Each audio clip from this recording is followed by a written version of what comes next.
What is going on, guys? Welcome back to another video. Today we're going to be touching on the topic of daily bias. So what is daily bias? Daily bias is essentially our form of finding out where the probability of price is most likely to reach. Knowing your daily bias can help you significantly because it can help position yourself on the lower time frames during your day trading hours for higher probability positions. So how do we determine daily bias? What we like to do to determine daily bias is to head over here onto the dollar index DXY. The reason we do this is because we know that when the dollar is looking to move up, it's a risk off environment, and then when the dollar is looking to move down, it's a risk on environment. So with that being said, as the dollar is moving up, we can see the NASDAQ and ES in this case will look to move down. And so when we see the dollar going downwards, that means it's risk on for assets, and you can see indices starting to pump. So here I'm going to show you how we determine daily bias using the dollar, starting with the weekly time frame here. You can see that we dipped down into this inverse fair value gap, meaning that we are now starting to look for bullish order flow. We came down here and tapped it to a T at its midpoint. Now jumping down here into the dollar time frame, you can see that we came, touched that, also filled this inefficiency here, and are now looking for higher. My personal targets would be these equal highs laid out right here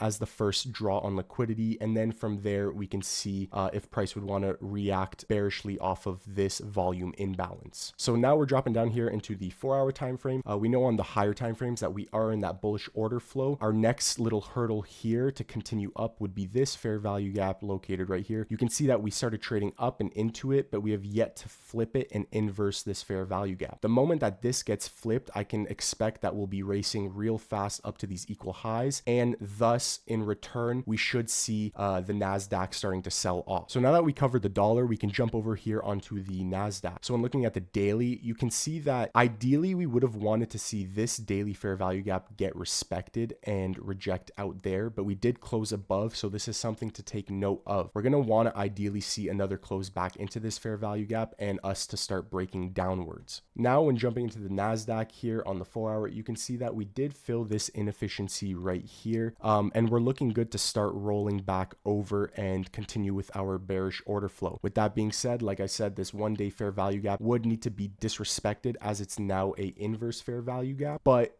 because we use the dollar in confluence with our daily bias, we know that the dollar wants to keep pushing higher on the higher time frames. It is following bullish order flow. That should mean, it doesn't 100% mean, but it should mean that we should see the NASDAQ to start sell off. So another example of determining this daily bias, right, and like where you can find trades using daily bias would be over here. So when we see the dollar on the 1-day time frame, between April 10th and all the way up to April 16th, we had this massive push up. Now, if we jump over to the NASDAQ, you can see that NASDAQ actually broke down. It broke market structure here with displacement, creating this fair value gap. So this is why this is an important PD array for us right now. But knowing that the dollar was pushing up, having this market structure shift, right, we could expect to see price to now want to seek for liquidity. So our liquidity being this low here and also this low here. With that in mind, and knowing that the dollar is pushing up, I can now position myself intraday of all of these trading days for positions on the short side, meaning I would be short biased.